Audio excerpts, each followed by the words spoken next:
Dieu ne tente pas, écrit saint Jacques dans son épître. Chacun est tenté par sa propre convoitise. On aurait envie de répondre à saint Jacques que le démon, lui, tente, et que parfois Dieu nous éprouve.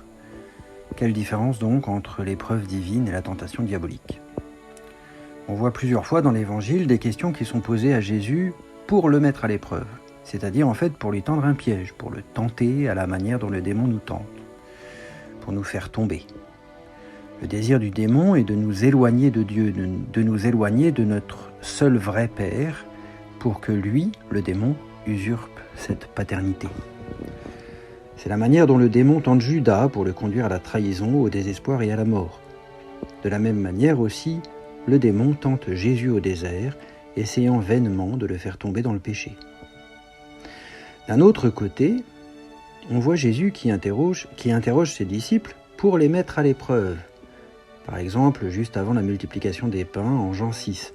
Mais alors, il ne s'agit pas de leur tendre un piège, il s'agit de l'épreuve de la foi par laquelle un mystère qui les dépasse leur devient accessible. Cette épreuve est du même ordre que celle à laquelle sont soumis les auditeurs du discours du pain de vie, qui suit immédiatement cette même multiplication des pains. Les paroles de Jésus ne peuvent alors être reçues que dans la foi, auquel cas elles deviennent le moyen d'entrer dans le mystère d'une nouvelle union avec lui, de la promesse de la vie éternelle et de la résurrection. Mais pour ceux qui ne reçoivent pas ces paroles dans la foi, elles deviennent l'occasion d'un éloignement du Christ.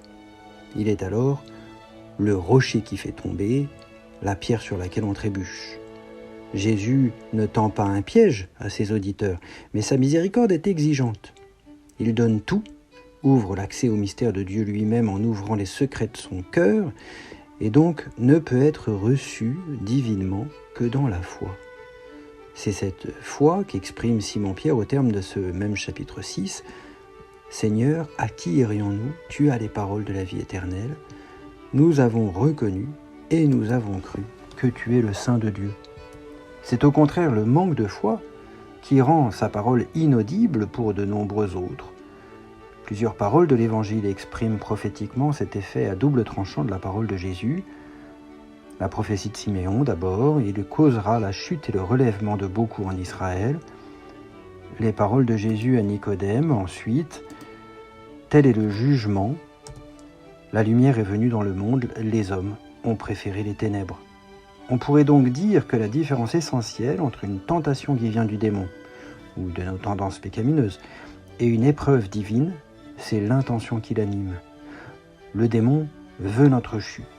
Dieu ne veut pas notre chute, il veut nous conduire à une vie et une lumière qui nous dépassent, et dans ce but, il mendie l'assentiment de notre foi, sans nous forcer, et donc en prenant le risque de notre refus orgueilleux. En d'autres termes, Dieu ne nous teste pas comme un examinateur un peu sadique, il nous conduit comme un père aimant et exigeant.